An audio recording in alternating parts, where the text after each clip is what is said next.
ইয়ারফাইল্লাহু আল্লাযীনা আমানু মিনকুম ওয়াল্লাযীনা উতুল ইলমা দারাজাত।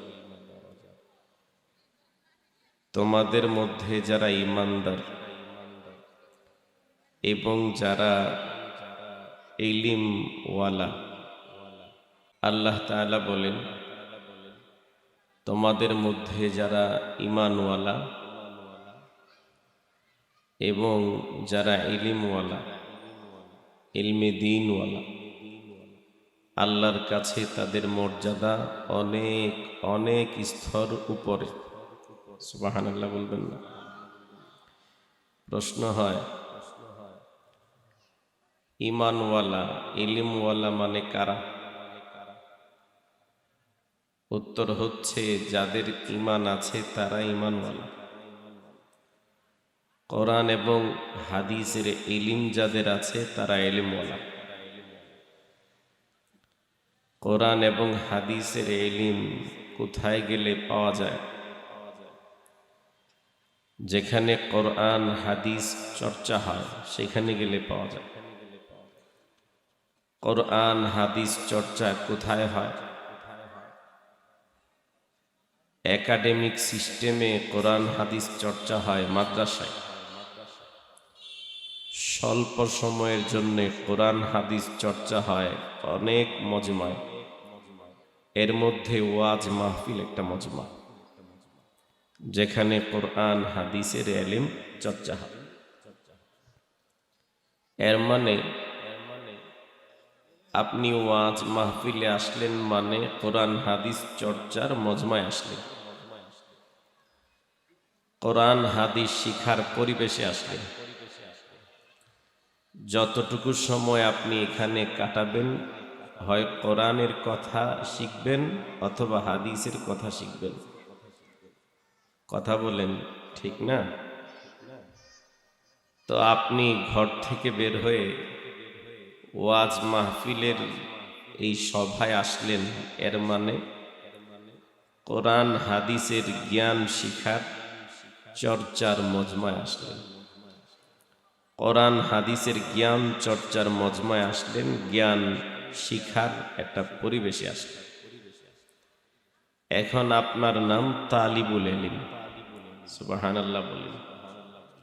এলেম অন্বেষী। এখানে আপনি এসেছেন কোরআন হাদিসের ইলমের খুঁজে, কোরআন হাদিসের জ্ঞানের সন্ধানে, নাকি দুনিয়ার সন্ধানে? উত্তর দিন। এখানে যারা এসেছে আসে, এরা কেউ কি দুনিয়ার খুঁজে আসে? এখানে এলে তো দুনিয়ার কিছুই দেওয়া হবে না, না 500 টাকা, না এক মুঠো চাল। দুনিয়ার এ বাচ্চাটাকে কার একটু থামান না, কাঁদতেছে। আল্লাহ। তো এই পরিবেশে আসলেন, এর মানে কোরআন সুন্নাহ, কোরআন হাদিস শিখার একটা পরিবেশে আসলেন। যতটুকু সময় বসবেন, শুনবেন, কোরআন হাদিস শিখা যাবে, কম হোক আর বেশি হোক। এখন আপনাদের নাম আল্লাহ তাআলার কাছে তালিবুল ইলম, এলেম অন্বেষণকারী। সুবহানাল্লাহ বলেন। সুবহানাল্লাহ। আপনি 2-4 ঘন্টা সময় এখানে কাটালেন, এই সময় আপনার নাম আল্লাহর দরবারে তালিবুল ইলম লেখা আছে। এর চেয়ে দামি কোনো সময় হতে পারে না, এর চেয়ে মূল্যবান কোনো মুহূর্ত মানুষের লাইফে হতে পারে না। এটার কত মূল্য? আমার প্রিয় নবী বলেন, ঘর থেকে কোরআন হাদিসের ইলম শিখার জন্য যে বের হলো, আল্লাহ তাআলা তার জান্নাতের পথ সহজ করে দেন। জান্নাতের পথ তার সামনে আল্লাহ তাআলা সহজ করেন, আসান করেন। কি পরিমাণ দামি মানুষ সে, যার সামনে জান্নাতের পথ সহজ করে দেওয়া হয়েছে। কি পরিমাণ মূল্যওয়ালা সে, যার চলার পথকে জান্নাতের পথ করে দেওয়া হয়েছে।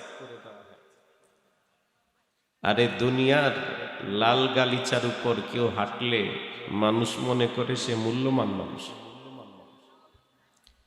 কারো সম্মানে, কারো আগমনের সম্মানে স্টেজ করলে যে অমুক আসবে, তার সম্মানে স্টেজ, মানুষ মনে করে সে খুব সম্মানের, খুব মূল্যের। এই বাঁশের স্টেজ, কার্পেটের স্টেজ আর লাল গালিচা, এগুলো যদি হয় সম্মানের সিমটম, আলামত, লক্ষণ, তাহলে যে ঘর থেকে বের হয়ে হাঁটলে জান্নাতের পথ তার আগাইতে থাকে, সহজ হতে থাকে, এটা তার কত বড় সম্মানের আলামত। সুবহানাল্লাহ, জুড়ে বলেন সুবহান। তো এখানে আসলেন শীতের ঠান্ডা রাতে, জীবনের সবচেয়ে বড় দামি মুহূর্ত এটা। আর যারা মাদ্রাসায় সারা বছর পড়ল, ওরা তো সারা বছর দামি সময় পার করল। এক ঝাঁক তালিবুল ইলম, এলেম অন্বেষী হযরত উম্মে কুলসুম মাদ্রাসায় বছর বছর পড়ে কোরআন হাদিসের একাডেমিক জ্ঞানের সর্বোচ্চ শিখরে পৌঁছেছে। আজকে তারা আলেমা। তো তারা তো জীবনের একটা বড় অধ্যায় এলেম শিখাতে কাটিয়েছে।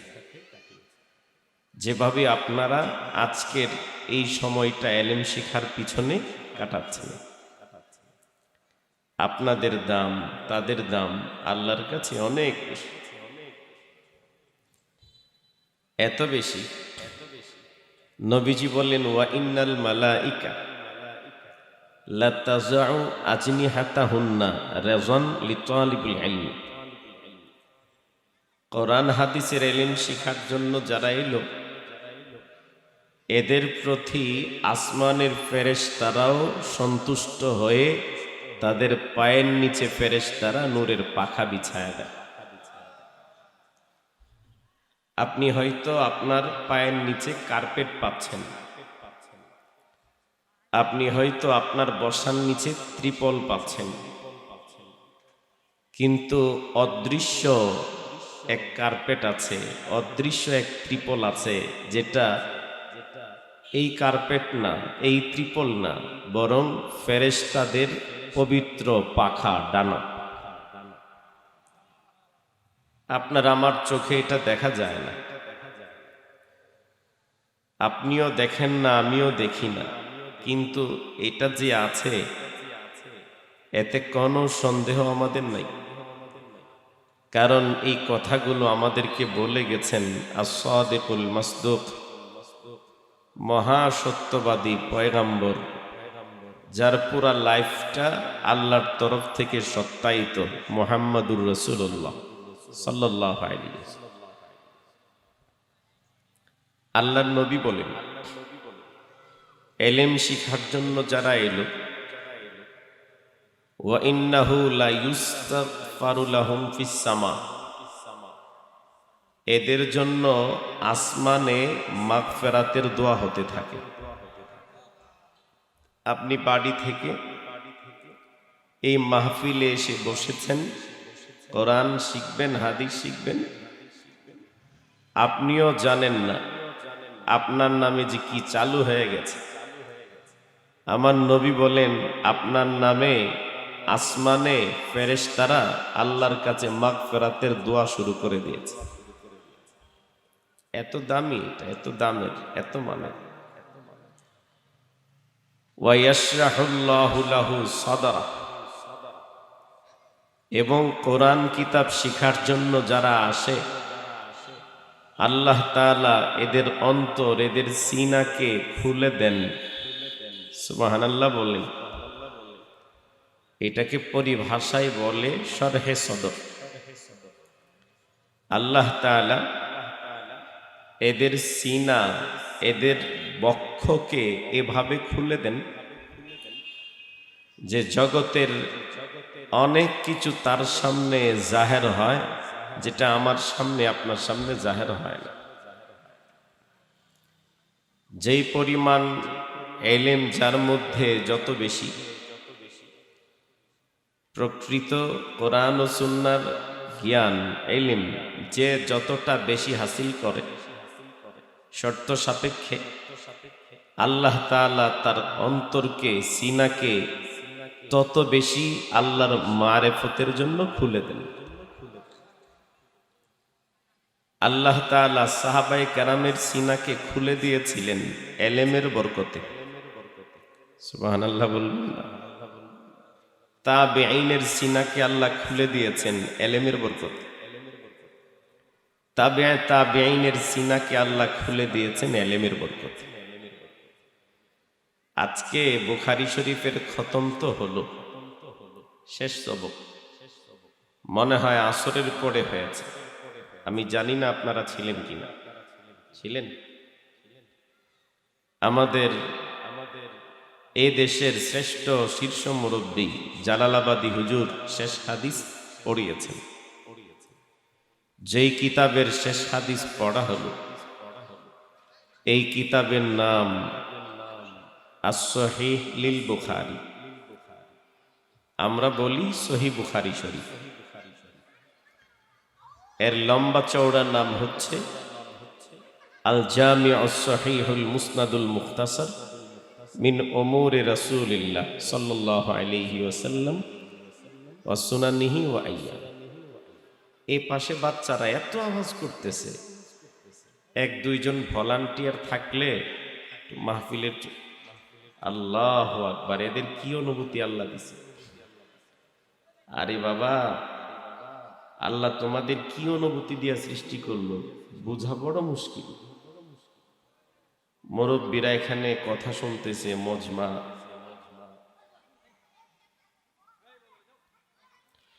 লা ইলাহা ইল্লাল্লাহ। তো বলতেছিলাম যে কিতাবের আজকে শেষ হাদিস পড়া হলো সহিহ বুখারী শরীফ। এই কিতাব যিনি লিখেছেন তার নাম মুহাম্মদ ইবনে ইসমাইল আল বুখারী। এলেমের পিছে তিনি যে মেহনত করেছেন, এই মেহনতের ওসিলায় আল্লাহ তাআলা তার সিনাকে এভাবে খুলে দিয়েছেন যার বিবরণ দেওয়া আমার পক্ষে সম্ভব না। আল্লাহ তাআলার কাছে তিনি এত গ্রহণযোগ্য হয়েছেন যার যথার্থ বয়ান দেওয়াও আমার পক্ষে সম্ভব না। যেদিন তিনি ইন্তেকাল করবেন, ওই রাতে একজন বুজুর্গ দেখেন স্বপ্নে আমাদের প্রিয় নবীজি আবু বকর, ওমর, ওসমান, আলী রিদওয়ানুল্লাহি তাআলা আলাইহিম আজমাইন সহ অনেক সাহাবী কার অপেক্ষায় বসে আছে। প্রশ্ন করলেন, ইয়া রাসূলুল্লাহ লিমান তানতাজির, আপনি কার অপেক্ষায় হেনা এখানে? নবীজি বললেন, আনতাজিরু মুহাম্মদ ইবনে ইসমাইল আল বুখারী, আমি ইমাম বুখারীর অপেক্ষায় এখানে সাহাবীদেরকে নিয়ে বসে আছি। ওই রাতে ইমাম বুখারীর ইন্তেকাল হয়েছে। আমাকে সবাই মিলে জবাব দেন, আল্লাহর সাথে এই ভদ্রলোকের সম্পর্ক কম ছিল না বেশি? তার সিনা, তার সদর দ্বীনের জন্যে, আল্লাহর মারেফতের জন্যে আল্লাহ তাআলা উন্মুক্ত করে দিয়েছিলেন স্বল্প পরিমাণে না বেশি পরিমাণে? তিনি ইন্তেকাল করার পর যখন তাকে কবরে রাখা হলো, নাফাহাত মিনহু রায়হাতুন তাইয়্যিবাতুন কাল মিস্ক, কবরের ভেতর থেকে মিশকি আম্বরের মতো সুঘ্রাণ ছড়ানো শুরু হয়ে গেছে। কি পরিমাণ আল্লাহ তাআলার কাছের ছিলেন, রূহানি পাওয়ার ছিল, শরহে সদর ছিল। নবীজি বলেন, ইয়াশরাহুল্লাহু লাহু সাদরা, আল্লাহ তাআলা তার অন্তর, কলব, বুককে উন্মুক্ত করে দেন, প্রসার করে দেন আল্লাহর মারিফতের জন্য। আল্লাহ তাআলার মারিফত তার দিলে এভাবে ঢুকে। আল্লাহ তাআলা আমাদেরকে ইলম শিখার পিছনে সময় কাটানোর তৌফিক দান করেন। ওই ইলমওয়ালার সামনে এমন কিছু স্পষ্ট হয় যা পৃথিবীর আর কারো সামনে স্পষ্ট নয়। আপনাকে একটা ছোট গল্প বলি, রশিদ আহমদ গাঙ্গুহি রাহিমাহুল্লাহর গল্প। রশিদ আহমদ গাঙ্গুহি রাহিমাহুল্লাহর সাথে প্রতি শুক্রবারে দেখা করতেন একজন প্রয়াত পয়গম্বর, অনেক আগে অতীত হয়ে যাওয়া, নাম তার খিজির আলাইহিস সালাম। বললেন কি নাম? অঞ্চলের মহাজন খবর পেলেন যে সপ্তাহে শুক্রবারে খিজির আলাইহিস সালাম দেখা করে। মহাজন বললেন, হুজুর, শুনেছি আপনার সাথে খিজির আলাইহিস সালাম দেখা করেন শুক্রবারে। আমি যে খিজিরের সাথে একটু দেখা করতে চাই। তিনি বললেন, দেখেন, খিজির আলাইহিস সালাম তো বহু আগেই প্রয়াত হয়ে যাওয়া পয়গম্বর। নরমালি তার সাথে মানুষের স্বাভাবিক যোগাযোগের কথা নয়। বিশেষ কারণে আল্লাহ তাআলা মেহেরবানি করে ওনার সাথে আমার সাক্ষাতের ব্যবস্থা করে। এটা তো আপনার জন্য হবে না। নাচুর বন্দা বলে, না হুজুর, এক মুহূর্তের জন্য হলে তার সাথে আমার সাক্ষাৎ দিতে হবে। নেক্সটে যখন এলেন, রশিদ আহমদ গাঙ্গুহি ধরলেন, খিজির, আপনার কাছে আমার করজোর অনুরোধ, আমাদের আমির এক মুহূর্তের জন্য হলেও আপনার সাথে দেখা করতে চায়। খিজির আলাইহিস সালাম বললেন, এটা কেমনে হবে? রশিদ আহমদ গাঙ্গুহি বললেন, কেমনে হবে না হবে আমি বুঝতে চাই না, জানতে চাই না, আমির আমাকে চাপ দিয়েছে, দেখা করাতে হবে। ঠিক আছে, ডাকেন আমির। কি ব্যাপার, আপনি আমার সাথে দেখা করতে চান কেন? আমির বললেন, আপনি তো বড় অবাক মানুষ, বহুকাল আগে দুনিয়া থেকে বিদায় হয়েছেন, আজও আপনি দুনিয়াতে আছেন, জলরাশিতে, সাগরের তলায়, পানির নিচে। এটা বড় অবাক। পানির নিচে থাকা তো মানুষের জন্য উপযোগী না। পানির নিচে থাকে জলজ প্রাণী, মাছ, সাপ, ব্যাঙ, কুমির, যে প্রাণীগুলোকে আল্লাহ তাআলা পানি বান্ধব করে সৃষ্টি করেছেন।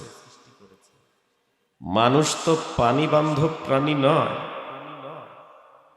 আপনি জলরাশিতে ঘুরেন, এটা বড় অবাক করা ব্যাপার। আপনার চোখের সামনে, আপনার লাইফে সবচেয়ে অবাক করা কি ঘটনা দেখেছেন আমাকে বলতে হবে। কথা বুঝেন নাই? আপনি নিজেই তো একটা অবাক মানুষ। আপনার কাছেও আপনার জিন্দেগিতে সবচেয়ে বেশি অবাক লেগেছে এমন একটা কিছু আমাকে শোনান। খিজির আলাইহিস সালাম বললেন, শোনো, আমার কাছে অবাক লাগে দুই আঙ্গুলের গোশতের টুকরা মানুষের মুখের ভেতর, এটাতে কোনো তার নাই, নাট নাই, বল্টু নাই, স্ক্রুপ নাই, জোড়া জাড়া নাই। আজব, এটা অটোমেটিক কথা বলে, চার্জ দিতে হয় না, ব্যাটারি লাগে না, বিদ্যুতের সংযোগ লাগে না। জন্ম থেকে শুরু হয়েছে চিৎকার দিয়ে, মরণ পর্যন্ত তার অটো সার্ভিস। এটা আমার কাছে সবচেয়ে অবাক ব্যাপার। সুবহানাল্লাহ বলবেন না?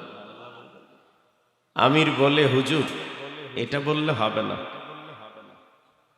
আপনি জিহ্বার কথা বললেন, জিহ্বা তো আমাদের সাথেই লেগে আছে। এবার এটা যত অবাক করাই হোক, এমন কিছু একটা বলেন যেটা আমাদের সাথে নাই। গ্রামে মানুষ বলে ঘরকা মুরগি ডালকা বরাবর। ঘরের মুরগিও মুরগি মুরগি লাগে না, ডাল ডাল লাগে। যেহেতু জিহ্বা আমাদের মুখের ভেতরে সাথে আছে, এটা অবাক হলেও অবাক লাগে না। অন্য একটা বলে। হুজুর চলে আসছেন, 1 মিনিটে আমি শেষ করে দিচ্ছি। খিজির বললেন, শোনো তাইলে বলি। একবার আমি সফরে বের হইলাম। সফরে অনেক দূরে গেলাম, দেখলাম একটা আঙ্গুর বাগান। বলেন কি বাগান? সবাই একটু উচ্চারণ করেন, কি বাগান? আঙ্গুরগুলো এত বড়, এক একটা আঙ্গুর এক একটা মটকার মতো বড়। সুবহানাল্লাহ। এবং দেখতেও প্রচন্ড চোখ জোড়ানো, খেতে ইচ্ছে করে। বাগানের গেটে দেখলাম দারোয়ান। বললাম, দারোয়ান, তোমার এই বাগানের আঙ্গুর যে আমার দিলকে আকৃষ্ট করেছে, আমাকে কিছু আঙ্গুর দাও, বিনিময়ে পয়সা যা নেওয়ার নিয়ে নাও। দারোয়ান বলে, হুজুর, আমি তো দারোয়ান, এই বাগানের মালিক বড় মহানুভব, তিনি আমাকে অটো পারমিশন দিয়ে রেখেছেন। এদিক থেকে মুসাফির গেলে সে যে পরিমাণ খেতে চায় তাকে ফ্রি খাওয়াইতে, যে পরিমাণ নিতে চাই ফ্রি দিয়া দিতে। জোরে বলেন না। আপনি ইচ্ছে মতো খান, ইচ্ছে মতো নিয়ে যান, টাকা লাগবে না। খিজির বলেন, এমনি আমার দিল এখানে লেগে আছে, আরো পেয়েছি ফ্রি, ইচ্ছে মতো খেলাম, নিয়ে গেলাম। এরপরে এখানে আমার আর আশা হয় না। হঠাৎ করে মনটা চাইলো আরেকবার যাই। সেই জায়গাটাই গেলাম 500 বছর পর। কত বছর? যা দেখি আঙ্গুর বাগান দূরের কথা, এখানে মাটি নাই, পুরাটা সাগর আর সাগর। অনেক খুঁজে দেখলাম এক নৌকাতে মাঝি, চুল পাকা। চাচা, এখানে কি একটা সময় আঙ্গুর বাগান ছিল? মুরব্বি ফেলফেলিয়ে হাসে, না বাবা, কখনো এখানে আঙ্গুর বাগান ছিল না। আমার বয়স 250 বছর। আমি আমার বাবাকে ওইরকম বুড়া পেয়েছি, দাদাকে। ওনারা ওনাদের লাইফে কখনো এখানে বাগান পায়নি। বছর, শত বছর এখানে সাগরই ছিল। খিজির বলেন, নিজের কাছে নিজেকে অবাক লাগে। তাহলে কি আমি ভুলে যাওয়া শুরু করলাম? মনে কষ্ট নিয়ে এখান থেকে চলে গেলাম, আর কখনো আসি। হঠাৎ করে আবার মন চাইল ওই সাগরটা দেখে আসি, তাই আবার আসলাম 500 বছর পর। কত বছর? আগে 500, এখন 500, কত হলো? এসে দেখি এবার সাগর টাগর কিছুই নাই, খালি মরুভূমি, বালু আর বালু। মনে তো আবার কষ্ট পেলাম নতুন করে, আমার কি আবার মিস্টেক হলো? অনেক খুঁজে এক মুরব্বি পেলাম, চাচা, এখানে এক সময় সাগর ছিল? মুরব্বি ফেলফেলিয়ে হাসে, না বাবা, এখানে কখনো সাগর ছিল না। আমি শত শত বছরের বয়স্ক, আমার আগে বাবা ছিল, দাদা ছিল, এদের কেউ এখানে কোনোদিন সাগর পায় নাই। ওটা জনম জনম মরুভূমি ছিল। খিজির বলেন, মনে কষ্ট নিয়ে আবার চলে গেলাম। কি হলো, আমার যে মিস্টেক হয়ে যাচ্ছে, আর কখনো এখানে আসে না। হঠাৎ আবার মনটা চাইলো আসতে এই জায়গায়, আবার আসলাম 500 বছর পর। কত বছর? 500 প্লাস 500 প্লাস 500, কত হলো? 1500 বছর। এসে দেখি 1500 বছর আগে যেরকম আঙ্গুর বাগান দেখেছিলাম, এরকম একটা আঙ্গুর বাগান। আঙ্গুরগুলো মটকার মতো, সে কি চোখ জোড়ানো, হৃদয় কাড়া, খেতে ইচ্ছেই করে। দারোয়ানকে বললাম, বাবা, তোমার আঙ্গুর দেখে তো আমি লোভ সামলাতে পারছি না, আমাকে কিছু আঙ্গুর খেতে দাও, কিছু নিতে দাও, টাকা কি পরিমাণে লাগবে আমি তোমাকে টাকা দেব। দারোয়ান বলে, আপনি কি বোকা মানুষ? আমাদের বাগানের মালিক মহানুভব, আপনাকে না গতকাল বলেছি, মালিক বলেছেন মুসাফির আসলে তাকে ফ্রিতে খেতে দিতে, নিতে দিতে। সুবহানাল্লাহ বলবেন না? জোরে কর না সুবহানাল্লাহ, জোরে কর। দারোয়ান বলতেছে আপনাকে কবে বলেছি? গতকাল।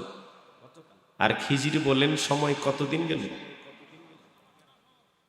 আল্লাহর পয়গম্বর বলেন ওয়ায়াশরাহুল্লাহু লাহু সাদরা, কোরআন সুন্নাহর গভীর জ্ঞান যারা অর্জন করে আল্লাহ এদের সদর, সিনা, কলব আল্লাহর মারেফতের জন্য প্রসার করে দেন।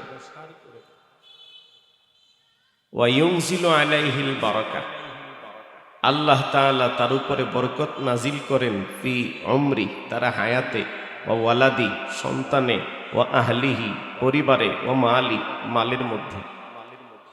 আপনারা এই যে সময় এখানে কাটালেন, এই সময়টা এলেম শিখাতে কাটিয়েছেন, এটা জিন্দেগির সবচেয়ে দামি সময়।